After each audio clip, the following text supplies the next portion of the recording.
The assumptions behind recent events in Ukraine and the Middle East really fly in the face of our new modern reality.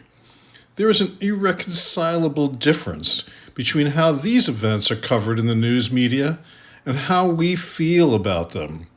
There is an assumption that we belong at a peace summit with Ukraine and Russia, or that we can broker peace in the Middle East, based on 19th century assumptions about imperialism and colonialism. Of course, we must be at the Ukraine summit. We supply the weapons. And the same with Israel. What would Israel be and the Ukraine be without our arms? But the mainstream news media never says why. They just accept it as fact that we are imperialists looking to have a cut in all world action, and with the gangster president, it isn't even subtle anymore.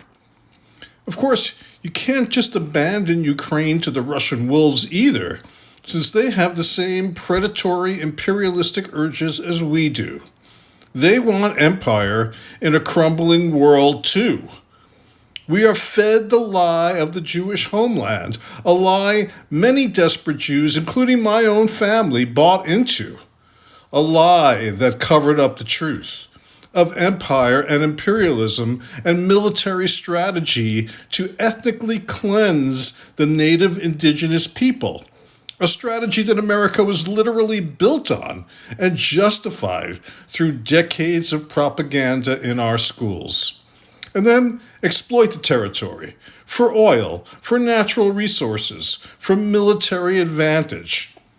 There is only one way to end this tyranny. The tyranny at home, as troops take over major cities, as people go about their business. In Ukraine, as the country is destroyed, and of course, in Palestine, where a people are literally being destroyed before our eyes in our name, whether you believe it or not. And they would prefer you not believe it. Even Israelis, much like America during the Vietnam War, are beginning to question the lies that they've been fed.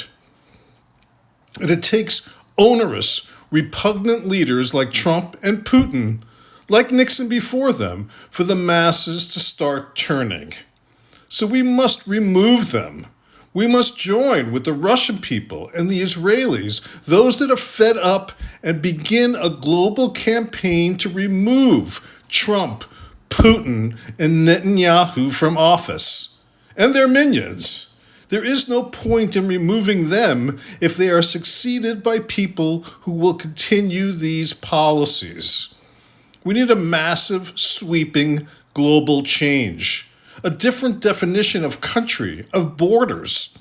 We can start by tearing down the walls. The wall that separates America from Mexico, the wall that separates Israel from Palestine.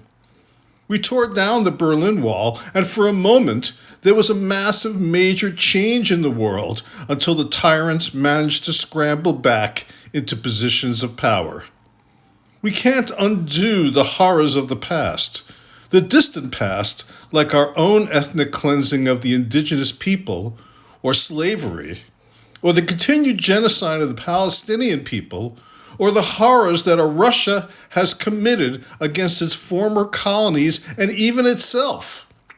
Freedom is possible. Liberation is possible. It starts with unity.